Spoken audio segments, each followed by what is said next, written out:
anak-anakku semuanya, bagaimana kabarnya? Semoga semuanya dalam keadaan sehat selalu.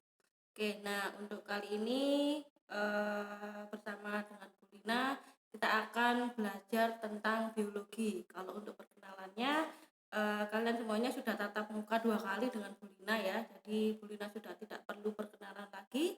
Kita langsung sekarang perkenalan ke materi biologinya saja. Ya, ada istilah tak kenal maka tak sayang. Jadi mungkin di tingkat SMP kalian sudah belajar tentang IPA ya, jadi ilmu pengetahuan alam. Di sana berarti sedikit banyak kalian sudah belajar tentang biologi. Misalnya ada materi sistem ekskresi. Nah, apa itu sistem ekskresi? Yaitu sistem pengeluaran pada manusia. Kemudian di kelas 9 kalian mungkin pernah belajar tentang pewarisan sifat. Nah, pewarisan sifat dari induk ke anaknya, kemudian belajar tentang pertumbuhan, perkembangan, kemudian macam-macam gerak tumbuhan dan sebagainya. Nah, itu secara tidak langsung kalian sudah belajar mengenai materi biologi.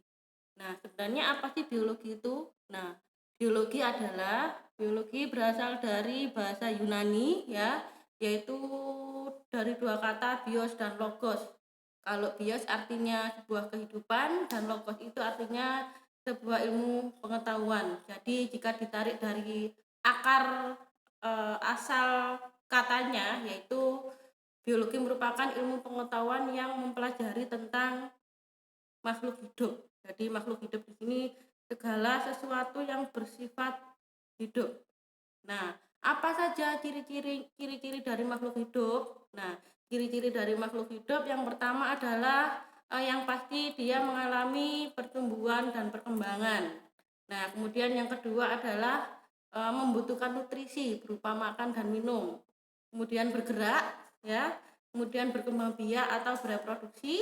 Kemudian peka terhadap rangsang atau iritabilitas, beradaptasi serta yang pasti bernafas. Nah, macam-macam makhluk hidup di bumi itu dikelompokkan menjadi 3, yaitu tumbuhan, hewan, dan manusia. Dan itu artinya bahwa biologi itu adalah nanti kita akan mempelajari tentang 3 hal tersebut, yaitu tumbuhan, hewan, dan manusia. Nah, materi apa saja yang akan kita pelajari nanti di kelas 1 ya, di kelas 1. Jadi untuk biologi ini kalian akan mempelajarinya hanya di kelas 1, semester 1 dan kelas 2. Nah, untuk di semester 1, materi yang pertama yang akan kalian pelajari di sini adalah tingkat keanekaragaman hayati atau biasanya dikenal dengan biodiversitas. Nah, apa itu keanekaragaman hayati? Nah, di sini Bu Lina mau sedikit cerita ya.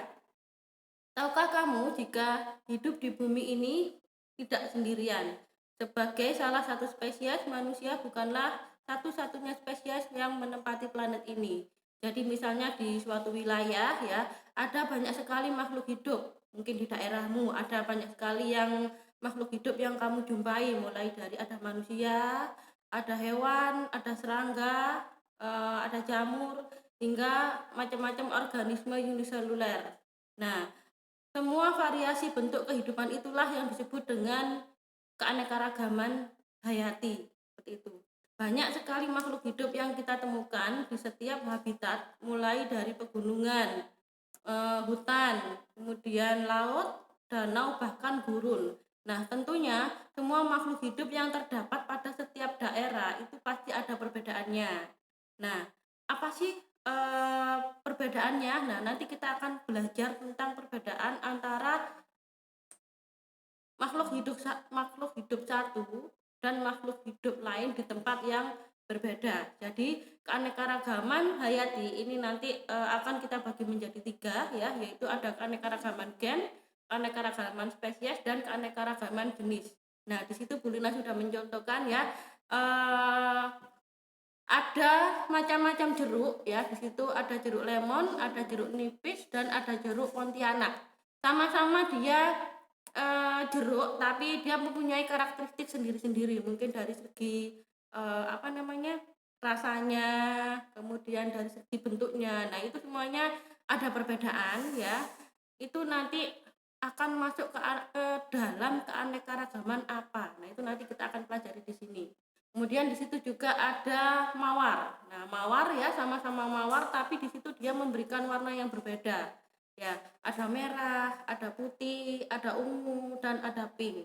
Kemudian di situ ada lagi gambar kucing. Nah, di situ ada kucing Anggora ya, kucing Anggora yang terkenal mempunyai bulu yang rambut yang lebat ya. Kemudian ada kucing yang dia memiliki rambut yang mungkin tipis ya, dan di situ ada kucing yang tidak berambut. Nah, oke. Nah, di situ adalah menggambarkan keanekaragaman hayati yang ada di lingkungan sekitar yang mudah kita jumpai sehari-hari. Mungkin lebih jelasnya ya, kalau misalnya kalian ada di satu kelas mungkin ya, apakah kalian mungkin bentuk hidungnya dengan teman sekelasnya apakah sama? Nah, pasti tidak sama. Mungkin dari bentuk rambutnya, dari warna kulitnya, pasti antara individu satu dengan individu yang lain itu pasti berbeda. Nah, itu adalah contoh yang paling mudah keanekaragaman hayati yang sering kita jumpai sehari-hari. Seperti itu, ya. Kemudian yang kedua, materi yang kedua yang akan kita pelajari itu adalah struktur dan fungsi anatomi tubuh manusia. Nah, apa itu anatomi? Ya, anatomi itu adalah susunan dari bagian-bagian struktur tubuh makhluk hidup. Nah, jadi seperti yang kita ketahui bahwa kehidupan yang paling terkecil itu adalah dimulai dari sel. Ya, kemudian dari kumpulan sel ini dia akan membentuk sebuah jaringan. Nah, dari jaringan dia akan membentuk organ, dari kumpulan organ akan membentuk sebuah sistem organ, dan akhirnya dari kumpulan sistem organ ini dia akan membentuk sebuah organisme atau yang biasanya kita kenal dengan makhluk hidup. Nah, oke. Nah, ini adalah gambar anatomi tubuh manusia secara keseluruhan. Oke, seperti itu ya. Jadi di situ tampak sekali ya berbagai macam sistem organ yang ada di dalam tubuh organisme. Ada 13 sistem organ pada gambar tersebut. Nah, sistem apakah itu? Nah, mulai dari sistem rangka, sistem otot, sistem peredaran darah, sampai sistem indera. Nah, ini nanti akan kita pelajari apa saja fungsi dari masing-masing susunan anatomi pada tubuh makhluk hidup. Oke. Nah, kemudian untuk materi selanjutnya yang akan kita pelajari yaitu virus. Nah, ini yang sedang booming saat ini ya, virus ya, tapi kita tidak mempelajari virus corona ya, tapi di sini kita mempelajari virus secara umum. Oke, apa itu virus? Ya, virus itu adalah kata lain dari racun. Jadi virus ini bukan merupakan sel atau biasanya disebut aseluler. Jadi kenapa kok virus ini bukan sel? Karena virus ini tidak memiliki ciri-ciri makhluk hidup. Ya, si virus dia akan bisa hidup ketika dia menemukan inangnya. Jadi dia akan menempel pada inang untuk bertahan hidup. Untuk makanannya dari mana? Ya, dari inang tersebut. Sehingga virus ini dia sangat bersifat parasit. Nah, untuk macam-macam virus, nah di situ ada contohnya ya, mulai itu berdasarkan bentuknya ya. Di sini bentuknya adalah bentuk virus yang pertama, ini bentuknya silinder ya, kemudian ada polihedral di sini ya. Kemudian ini ada bentuknya bulat dan ini adalah bentuk virus yang kompleks ya, bentuk virus yang kompleks seperti ini. Nah, nanti kita akan mempelajari ya macam-macam virus, kemudian anatomi masing-masing virus ya beserta fungsinya. Nah, kemudian untuk peranan virus ini karena di awal tadi pengertiannya kata lainnya adalah racun, maka virus ini dia peranannya merugikan sekali bagi makhluk hidup. Ya, contohnya yang paling mudah, virus yang biasanya kalian kenal adalah virus influenza. Nah, itu adalah virus penyebab flu. Kemudian ada herpes. Nah, siapa yang pernah kena herpes? Panas kan ya di kulit ya. Nah, itu bukan jamur ya, tapi itu adalah virus. Nah, jadi kalau misalnya kalian kena herpes ya, kemudian cairannya apa namanya, mungkin terkena temanmu atau apa, nah pasti di situ temanmu akan tertular kalau misalnya daya tahan tubuhnya dia tidak kuat, seperti itu. Nah, kemudian selain virus ini bisa menyerang manusia ya, virus ini juga bisa menyerang hewan. Contohnya adalah virus rabies atau virus rabdovirus ya. Di situ dia menyerang anjing, ya, menyerang kucing, ya.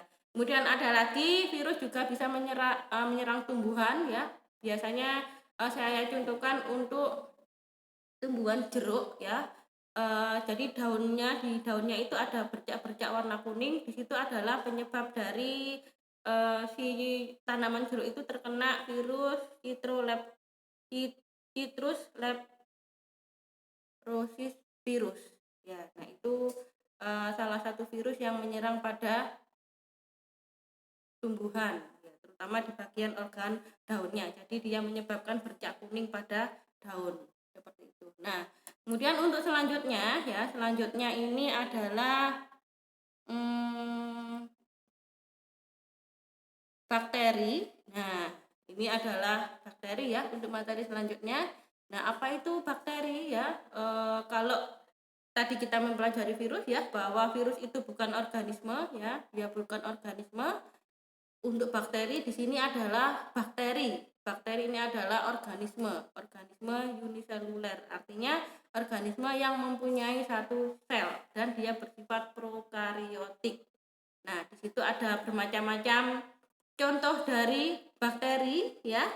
Nah, ini ada bakteri yang bentuknya bermacam-macam. Nah, ini adalah bakteri yang bentuknya silinder atau biasanya kita kenal dengan bentuk basil. Nah, kemudian di sini ada bentuknya kokus atau bulat. Nah, ini adalah bulat yang berantai ya. Kemudian di sini ada kokus yang bergerombol atau biasanya kita sebut dengan staphylococcus. Kemudian di sini ada yang bentuknya spiral. Nah, ini adalah macam-macam dari bakteri. Nah, berbeda dengan virus tadi ya. Kalau bakteri ini dia ada peranan yang menguntungkan dan ada peranan yang merugikan. Seperti itu. Nah, kalau untuk yang menguntungkan ya, yang menguntungkan mungkin salah satunya ya, di tubuh kita itu juga ada yang namanya bakteri ya, dia hidup di usus besar ya untuk membantu proses pembusukan sisa-sisa makanan, yaitu bakteri Escherichia coli. Nah, itu adalah bakteri yang sangat menguntungkan bagi manusia. Kemudian ada lagi bakteri Acetobacter psilynum. Nah, itu dia berfungsi untuk proses fermentasi ya, fermentasi dalam pembuatan nata de coco. Seperti itu. Nah, ada lagi yang contohnya bakteri yang merugikan ya. Contohnya adalah ini bakteri penyebab TBC ya. Itu biasanya kita kenal dengan Mycobacterium tuberculosis. Nah, itu adalah salah satu contoh bakteri yang merugikan. Kemudian yang terakhir di sini adalah kita nanti akan mempelajari tentang jamur. Nah, di mana kita biasanya menjumpai jamur ya. Kita biasanya menjumpai jamur ini di tempat yang lembab dan teduh. Ya, biasanya pada musim hujan itu kita akan menjumpai banyak sekali jamur. Nah, jadi seperti tumbuhan ya, bentuknya kecil ya dan berwarna putih hingga kecoklatan dan bentuknya seperti payung. Nah, tetapi di sini jamur ini bukan tumbuhan ya, bukan tumbuhan jamur ini, tapi jamur ini dikelompokkan menjadi kingdom ya atau kerajaan tersendiri namanya fungi. Sehingga kenapa kok dia tidak masuk ke dalam tumbuhan? Karena jamur ini dia tidak punya yang namanya klorofil. Jadi dia si jamur ini dia tidak mampu untuk membuat makanan sendiri ya, sehingga si jamur ini dia mengambil makanan dari organisme lain ataupun dari tempat hidupnya. Dia menyerap bahan organik seperti itu. Nah, sehingga jamur ini ada yang bersifat saprofit, ada yang bersifat parasit. Kalau yang saprofit berarti jamur ini dia mengambil makanan dari bahan organik di sekitarnya. Misalnya, ketika jamur ini tumbuh di lapisan kayu, berarti di situ makanannya berasal dari mana? Bahan organiknya kayu, seperti itu ya. Kemudian kalau parasit ini berarti dia mengambil makanan dari inang. Nah, dari inang yang ditempelinya seperti itu ya. Nah, ini adalah 5 macam materi ya yang akan kita pelajari di semester 1 ya. Jadi nanti kalian sudah punya gambaran ya materi apa saja yang akan kita pelajari ya. Kemudian untuk minggu depan kita masuk ke dalam materi yang pertama yaitu keanekaragaman hayati ya. Itu saja dari Bu Lina. Saya akhiri. Wassalamualaikum warahmatullahi wabarakatuh.